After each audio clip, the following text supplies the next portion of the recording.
One of the songs on the album is called Arby's Combo Number One. Oh shit! It's That's kryptonite. Honestly, you know what? It's me making fun of myself. I love Arby's. Whenever I see that shitty old hat in Kingston, because I don't know where they are now. I just know that there's one in Kingston and probably all over the States. I have to stop and I have to get combo one. I gotta do it. I gotta get the gravy. It's gross. It's in that styrofoam cup.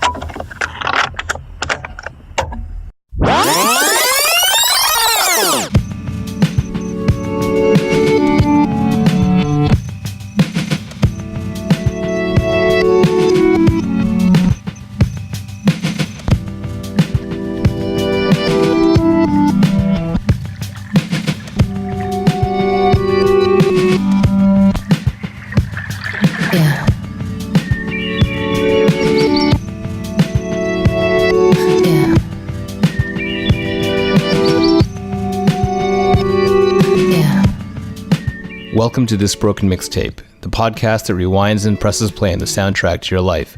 I'm Jeff Wu. I'm Justin Lee. Toronto musician and multimedia artist Maylee Todd has been creating some of the most exciting and engaging music and art installations in recent memory.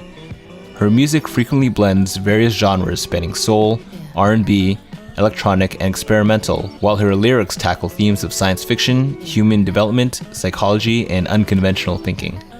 We recently sat down with Maylee at her friend's recording studio to discuss her third album, Acts of Love, how she was forced to rethink her creative process after her laptop was stolen, and how her lifelong love for Arby's inspired a song. You're tuned into This Broken Mixtape. We're here with our special guest, R&B soul singer / artist, Maylee Todd. Thanks for being on the show, Maylee. Hey, thanks for asking me. This is actually for, you guys can't see us visually, but for the first time, we're in a proper studio. So if it sounds better, some of it is Jeff, but some of it is because we're in like the optimal space for it. Yeah. Shout out to Peter Chapman on that one. Yeah, thank you for that. You come up from an interesting background. Your parents are both creative. Mm-hmm. I understand your dad's a musician. Yeah. He was a Elvis impersonator? Yeah, you got it. Okay. Yeah, he still is. He's an Elvis impersonator. Mm-hmm. And Frank Sinatra, Neil Diamond, and makes these satirical parody songs. So I think that's kind of where a lot of the humor lies too, influence from him. His father was an escape artist known as the Great Toddini. And so they used to perform together. So that my father's side of the family is very performative. Mm-hmm. My mother's side, my mom, she's into textiles and quilting, making clothes, very visual. And her influence was on very aesthetic, uniquely aesthetic. Her approach, rather, is very, very unique and extremely different from conventional like quilt making. For example, she'll like have like a woman with various things around her, but there'd be like a skirt that you would go up to and take a peek under, just to be interactive and weird, because she's like kind of fun like that. Cool. So there's a lot of influence from her. And then my sister Tanya, the oldest of three, I'm the youngest of three. She was a music teacher and she fronted her own band when I was young. And I think that had a major influence because she fronted her own band. She played keys, she played guitar, and she wrote the lyrics and wrote the songs basically. So I think as like a really young girl, that had a major impact on me for sure. Sure. Yeah. I mean, growing up in such a creative environment, you know, like rebelling would be like basically becoming an investment banker or something like that, right? You're right. I think like you're right. destined to pretty much go into a creative, I think so. I think it was written and like, yeah, absolutely. It is like, it's not even like a practice. It was very, very natural. Like out of the gate, we were all painting and tap dancing right out of the womb, Amazing. Yeah. Actually, speaking of womb, so I know the lead up to your new record, Acts of Love, you had an art installation that you're doing. Was it, I think you did it twice? Mm-hmm. Was it? Yeah. Can you talk a little bit about that? Of course, yeah. So virtual womb is a conceptual idea to kind of give the audience an idea of what they'd be walking into. You roll up, you bring your blanket, you walk in through a large vulva installation in the doorway, and then you lie on the ground and you take in projections that are on the ceiling, and there's some projections on stage, and they all coincide with the live music that's happening on stage. Now, So you can think of it like a musical planetarium, I guess, in some way. And the idea of the womb as like kind of the artist statement of it all is it's a place of gestation, a place where there's no identification. So identifying gender with your gender or with your race or status or things that set you apart from another person, that doesn't exist here. This is like a place before form is form, which is a beautiful all is one idea, and also gives access to people of different heights to enjoy the show also, because everyone's lying on their back. It's a moment for people to be close without feeling like it's their space and they need to claim that space. Now, here's sort of the interesting thing. Okay, 2 points.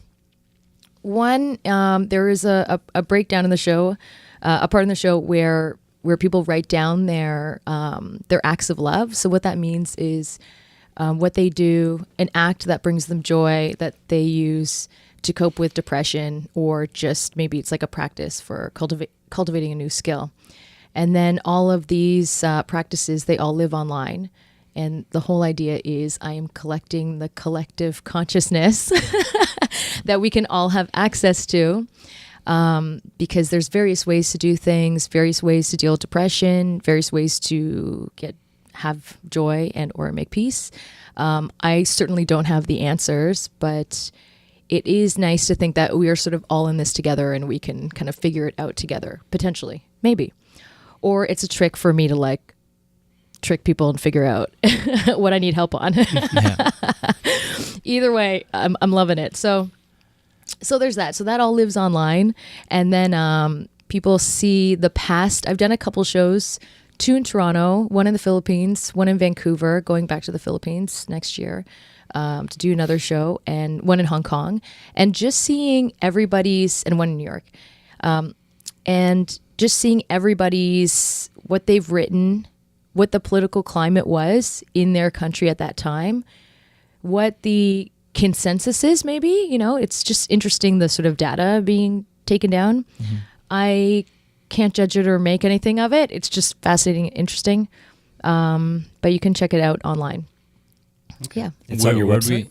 On the website, www.mayleetodd.com. Okay. There's a lot going on the website, so I suggest look for the tab Virtual Womb, and there'll be a drop-down menu, and then it will be audience participation sheets, and check it out. Great. So being a visual artist, I mean, obviously that has a lot, there's a lot of input there, and like other artists, they kind of team up with other, other musicians team up with artists, and it's like they kind of just, that artist sort of tells their story, but you're able to do both sides of it. So I'm wondering, is that a big part of your process? Like when you're writing a song, does that visual come right to mind? Or do those two go hand in hand? Or is it like you create the music first, and then from that you take, how am I going to like represent this visually? Mm-hmm. Good question. I'd say the lyrical content comes first, and the visual isn't even in the picture for the most part. For this record specifically, Acts of Love, Virtual Womb is very much rooted in no definition, no terms. You're not put in a box. Acts of Love, the record, is very much like only built on earthly issues and very human box type specific situations, and experiences. And so just for that little bit of backstory, there's no like visual, or there's nothing like visual about it. It's all very like feels, and all very like very data-ish taking, I guess. I don't know. It's not even a real word. But I'm basically like, the record itself is me kind of outing my bullshit, if you will. So historically, I've always written stuff that's like very blamey, and this is me taking responsibility, and or not really taking responsibility, just like writing down exactly how I'm feeling, very confident about something, and then immediately regretting it, the next day. Like there's all these interesting things of me constantly flipping perspective. So it's all very thought heavy, more than visually. It really does feel like your most sort of confessional album, Yeah, for sure. Yeah. Definitely. I know in past interviews you said that the record serves as mantras inspired by science fiction, human psychology, and unconventional thinking. Can you elaborate on that? Mm-hmm. Yeah. I like to write about... I guess I don't want to be constantly reminded of the pain and have to relive the trauma over and over again. I say that, but if you do listen to the lyrics, there is a lot of like trauma being relived over and over again. And then there's like this conclusive, me making peace with it sort of moment. So that's like, I guess sort of the psychology of it is it's so exploratory for me and very confessional, and also being a little bit of an observer, so there's that. And then the mantras are reminders, whether they're in choruses or a whole song sort of just built on it, are just reminders for me, so I don't get lost in my head. So I'm still the observer, at least trying to be, and not being swept away by like my compulsive thinking and that things are really happening to me. They are, but I don't have to really play into the neurotic drama too much. Sure. And I know this album is your first time sort of producing the entire thing, right? Tell us a little bit about that process. I understand that you taught yourself how to use Ableton, and tell us about that whole challenge. Mm-hmm. It's really fun. I like looking at projects as not maybe end all and be alls, but really processes. So this record was like, great, I'm gonna learn how to use Ableton. It's gonna be awesome. And I'm so excited because I love using the Tenorion to build sequences. I have this really great keyboard, the TS12. I have this great rack unit called the MKS07. So a lot of the sounds are from these very specific synths. And yeah, I rarely use stuff that was in Ableton. Ableton was just a really cool guide. I was an analog girl, and then switching over to digital, it was the interface that I found mildly complicated, but because I was schooled in Tenorioning, it started, everything just sort of started to click and make sense. Mm-hmm. And it was just, the song Lonely was a good song for that time. It was the winter time when I was learning the software. I just spent days alone in studio, weeks, months, and I would only go outside around maybe 3 a.m. So it was kind of weird. Mm-hmm. Such a weird time. And my human connections were social media, which was even weirder for me, because they weren't real human connections, Mm-hmm. So the thing that got me through it was just reminding myself that this is just a season and that it's going to be over, and I'm not living a real nightmare that's never going to end.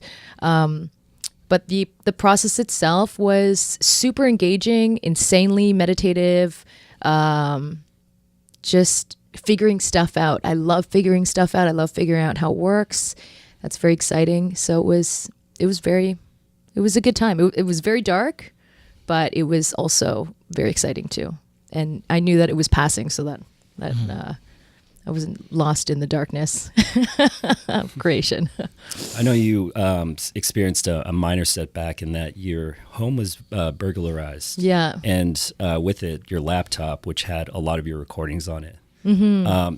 Do you think in a way that was like sort of a blessing in disguise, in that it allowed you to sort of scrap what, I know that you had like backups of some of those songs, but just to like whatever you lost, you were able to scrap it and start anew and just kind of rethink the whole process? Or yeah, totally. There is a lot of that which is always nice, because sometimes I like to rework old stuff and continue in that loop.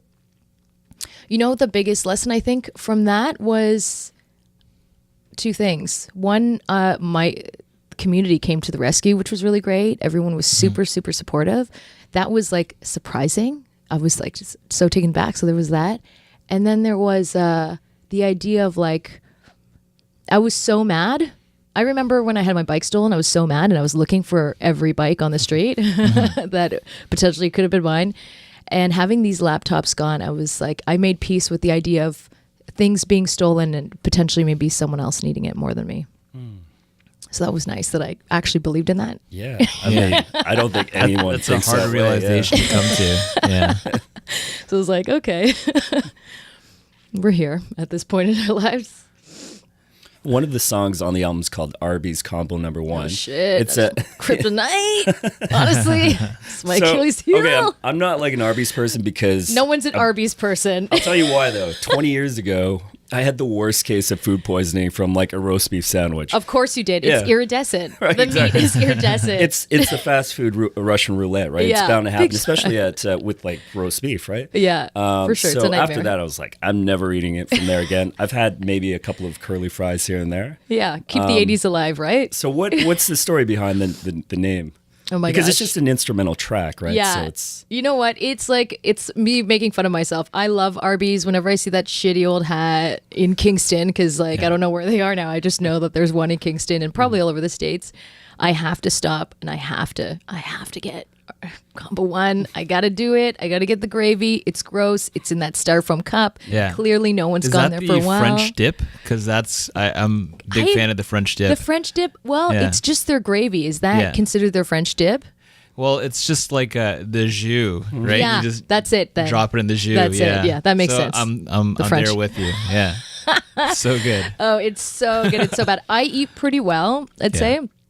And like I'm pretty like active and stuff, but yeah, I just see that shitty old hat waving at me and I got to get an application, get a job there. What can I say?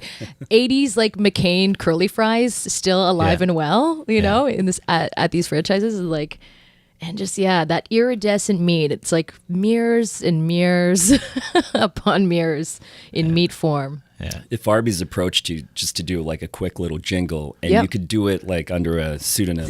No, dude, I don't know my real name. And you would do it, probably do it under your real Honestly. name. And they would only pay you in lifetime of Arby's. Would that be sufficient? Honestly, it'd be great. Okay. Just Anyone for the joke at alone. Arby's that's listening to this, you know what to do now. Yeah, hook me up. What's going on? So let's rewind a little bit and go back to your introduction to music, just hearing it around the house. Your parents are both creative and your dad's a musician. What kind of stuff would be playing around the house when you were a kid? My dad listened to a lot of bossa. Growing up, we listened to a lot of bossa. Esther Gilberto was around the house. My sisters definitely influenced me. So in grade 7, my oldest sister, she was really into acid jazz at the time, the Brand New Heavies. I really got into the Brand New Heavies. And then I started exploring a bit more in that genre and started getting into Jamiroquai and yeah, a lot of funk and soul, like the Jackson 5, of course. And then my era was, what was coming out at that time was like alternative music, grunge and stuff. And I remember Hole really influencing me. Again, like these like female artists fronting and not giving a shit, Yeah. which was huge for me, you know. I just didn't know that was allowed. So it was very cool to see. And what else? Hip hop. I got into a lot of hip hop. So my sister Leilani, she's the second child. She was into like the Roots, and then I really got into like Jill Scott and Common and that whole neo soul movement. I was super into hip hop. I got into pretty deep. I really got into Poor Righteous Teachers, Wu-Tang Clan, you know, classics. Yeah, and then I got into rave culture pretty intensely and started buying vinyl and like had hip hop records and jungle records. Sorry, everyone, about my truths. I am probably disgusting people with my Arby's and junglists. You DJ as well, right? Comments. Yeah. I had turntables like quite young. I had a pair of 12s like when I was 16 because I really got into it. I really got into hip hop and I really got into the jungle scene. Yeah. I was a part of different crews, 187 Records and Dub Plate Special. So silly. It's so many tapes with shout outs on them. Remember like recorded the live like shows? Oh my gosh. Jokes. So when you finally decided, okay, this is what I want to do, I want to pursue music, did you kind of place yourself in a genre, or did you say, I just want to do anything that like sort of comes to mind and not stick to a singular genre? I do a lot of genre jumping, right? And I don't even think that's intentional. I really don't think that has a lot of thought behind it. I'm just doing what I'm interested in. Like I got into the indie scene in 2005, really got into the indie scene, and it was part of an indie band called Henry Fabergé and the Adorables. Then I remember seeing you at Supermarket with them. Yeah, right. Jokes back in the day. Yeah. Yeah, and that was like a really great time for me because I was paired with all these incredible musicians. I like started playing as a musician in my like mid-20s, really, so that was like, it was nice hanging out with musicians and then kind of being forced to like play a lot more. And then I started writing my own stuff. I was writing stuff when I was young. I played guitar when I was young, and a little bit of piano, and sang for the majority of my life. But I'd say I really got into it in my mid-20s.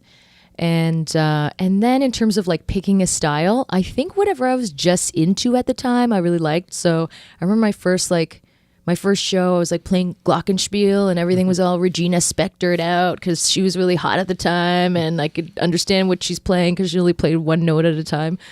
So that actually helped me learn how to play piano, listening to a lot of Regina Spektor. And yeah, I think just like diving in more, just creating more and exempting some stuff from the record. But for the most part, I kept a lot of stuff in a lot of my records. Like I could have edited a lot of things out, but I don't know. I have no interest in. I felt like everything had like its place or whatever. I just did it and put it out and don't be too precious about it on my in my perspective anyhow.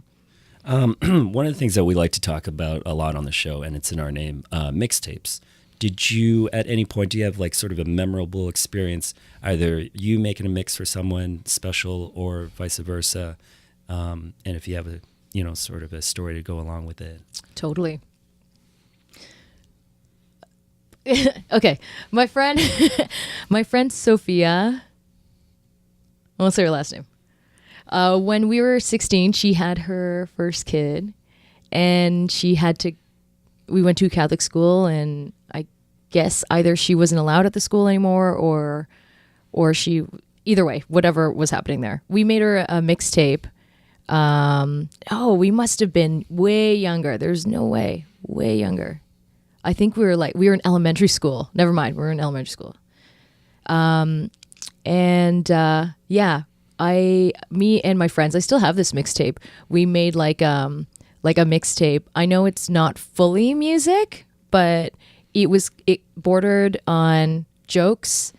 Also integrated like a little storybook with like photos of like cutouts of magazines with their heads pasted on it. That was like a classic Todd move. And then fusing in like the stuff we were listening to at the time. And the stuff we were listening to at the time was Supergrass and Perry Farrell, Prita, Porn of Pyros, Jane's Addiction. I remember The Gift. Remember the movie The Gift? Mm-hmm. Yeah. Oh, gosh, man. Is that with Katie Holmes? Is that the one? Well, Katie Holmes is in it with Perry Farrell. You know Perry Farrell, the original The Gift? Maybe there's another Gift. Is Katie Holmes in it? There's a new Gift. Oh. That's a different movie. Yeah, maybe it's dark as hell, I think, because it's about Perry Farrell ODing and dying, and his that's different movie. yeah, very different. Yeah, I think the opening scene is like they get like a stripper for him, like a cop stripper. Anyhow, great movie. I gotta find it. Thank you for reminding me. But yeah, that was like one of an early on mixtape. I used to make tons of mixtapes. I had my parents' old record player with a cassette attached to it, and I used to go through all the records and pretend to scratch and make my own weird mixes at like a really young age. And then like, decorate the outside of the case and and then got more serious with my mixtaping and like printed out like a little track listing. And then that mixtapes were like the hip hop era really for me. Yeah. Did you ever sing on any of these mixtapes? Just like interludes or anything like that? If I was singing, I was totally being a rascal. Like I was like, la la, look at me, I'm being a joker. I'm making up a song right now. Like that would be it usually, with some bullshit in the background or something, you know. Yeah, nothing like from my repertoire at all as a young kid. Just like utter playtime. Yeah, full out playtime. What was the first concert you went to? The Cardigans in grade 7. Nice. My sister, was in love. It was the Life record. Yeah. And it was so sick. And it was at, what was it, the Phoenix or something? One of them spots back in the day. And I just remember, I forget her name. You remember her name? Oh. What's her name? Jeff knows this. Yeah, I can't. I'm on the spot now. Oh, I can't okay. remember. Is it Nina? Yeah, Nina Person. Yes. Yeah. Okay. Yeah. Okay. And she was like, I remember her singing, and I was just so amazed and floored by the experience. Grade 7, my oldest sister took me. Obviously all ages, because I probably then looked, because I was in grade 7, I probably looked like I was like 5 then. And I just remember a guy with no shirt on sweating near me, and Nina just like singing in like the spotlight. And I was like, oh my God, this is the best. And it really was. That was my first concert. That's a great first show. Yeah. The second concert was at Kingswood Theater. Check this out. I was in grade 9. So that means it must have been 94, 95, 96, somewhere along there. Lauryn Hill, but she was with the Fugees at the time. Yeah. Fugees, Cypress Hill, Stephen Marley. I think Tribe was there. What?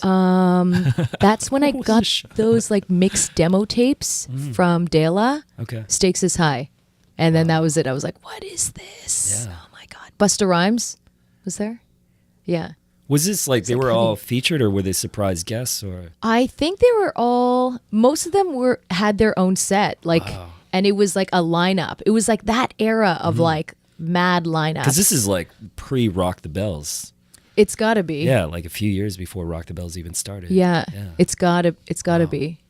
Because I remember like it wasn't, people were stoked for sure. And it was amazing.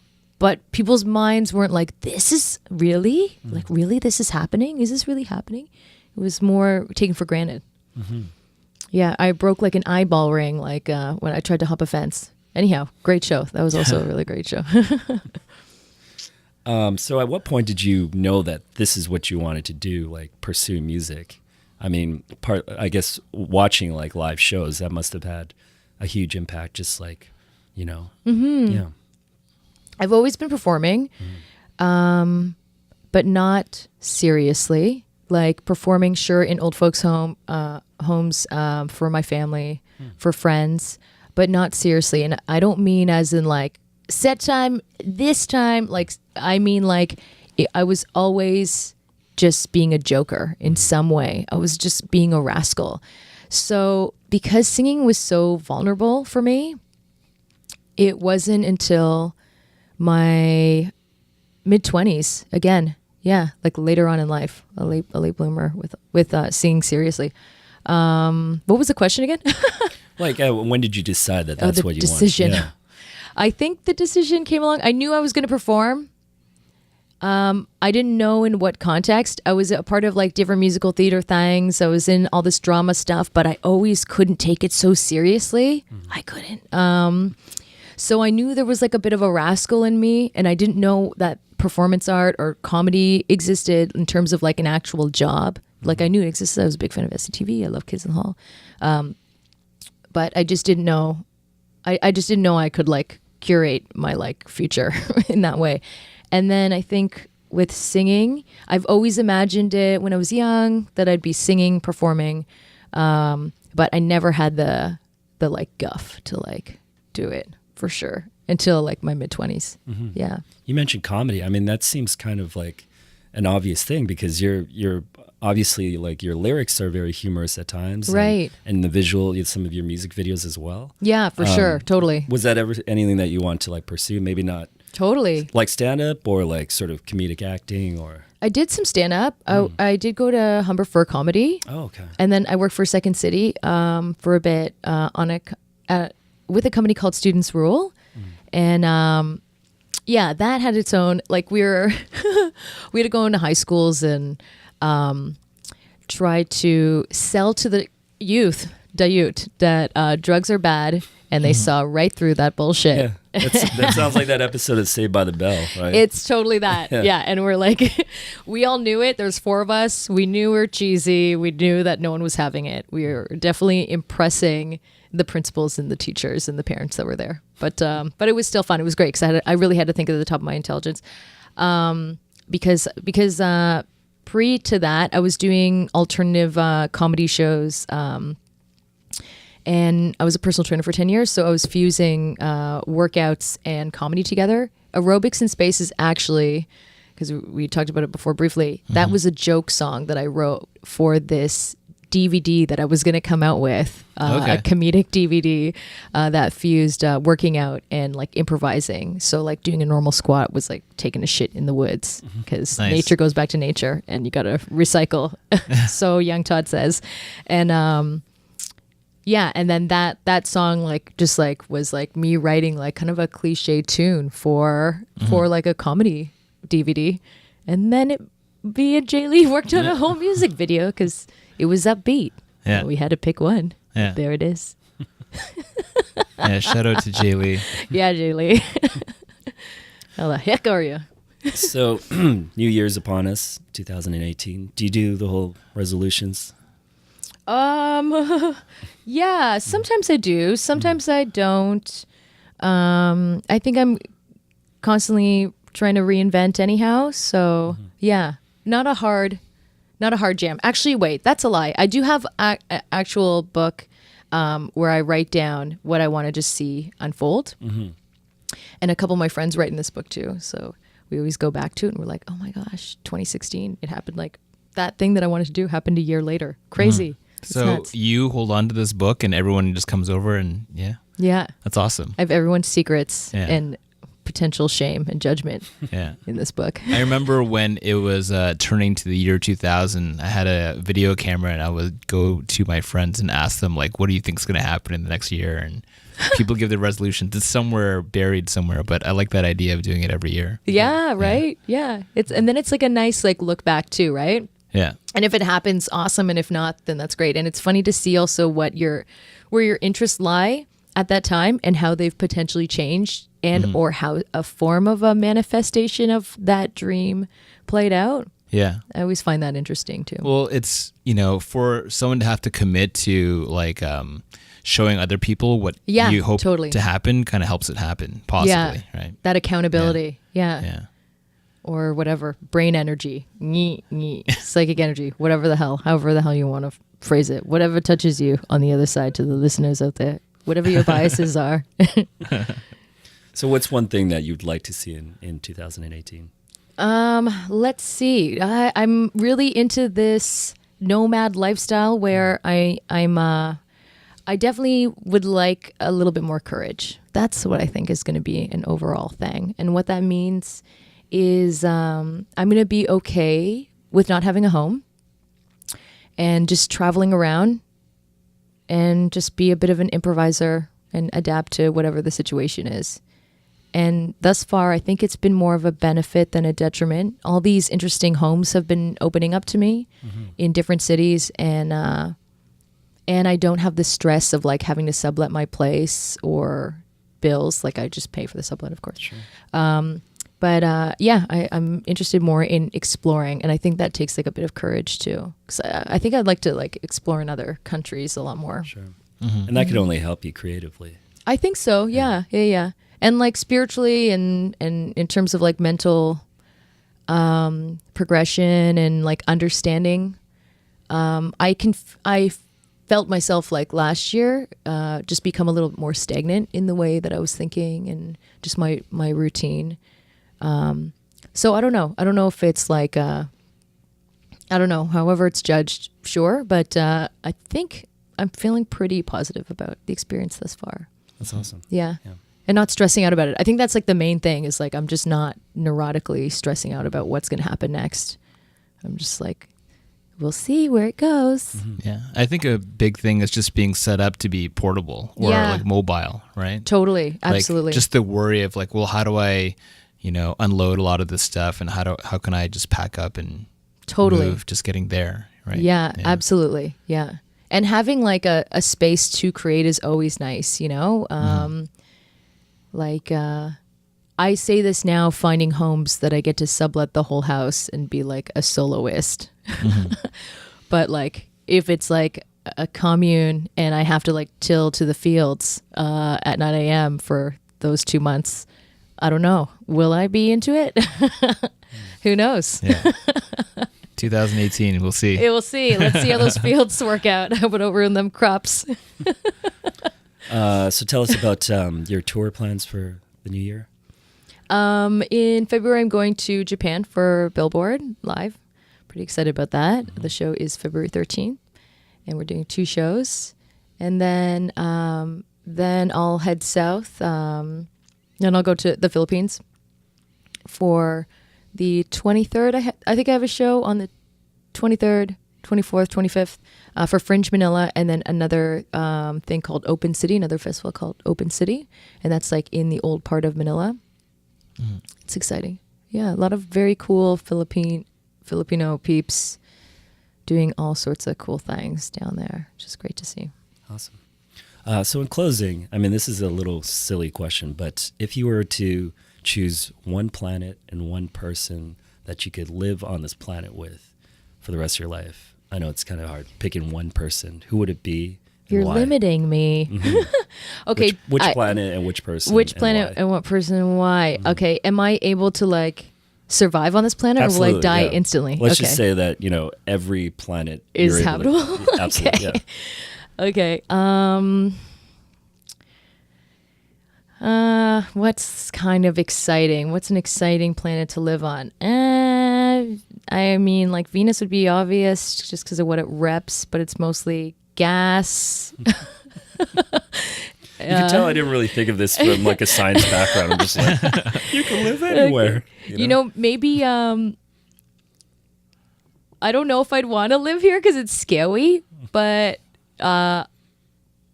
Europa? I think it's Europa is one of the moons, one of Jupiter's moons, maybe, where there's like potential life. Mars, I feel, would be very boring. I'm going to throw that out there. I know everyone's jammed out on that. I always think of Total Recall when I think Mars. Yeah, right? for sure, right? And your eyeballs getting sucked out. Oh, man. Talk about a time. You know what? I'd like to live on Mars with Arnold. His character, what is it, Quaid? Yeah. Quaid, yeah. Yeah, that would be it. Maybe that'll be the one. Maybe a Twins sequel. Can Yeah. be in the mix. And then crossover. I'll get a Twins. Why not? And then I'll see Neil deGrasse Tyson on Europa, and he'll just educate me and school me the whole time, and that will be that. Sounds like a good life. Yeah. Well, thank you so much for being on our show, Maylee. Thanks. Thank for you. having me. Best of luck in 2018. Thanks. You too. Thank you. You've been listening to episode 25 of This Broken Mixtape featuring our special guest, Toronto musician and multimedia artist, Maylee Todd. If you enjoyed the podcast, please take the time to rate us and share our podcast with your friends so we can reach more listeners. Also be sure to check out thisbrokenmixtape.com, where you'll find this episode's Spotify playlist and all of our other past interviews. Tune in next week, where our special guest is Tammy Yu, owner and curator of the Partial Gallery in Toronto. Thanks for listening.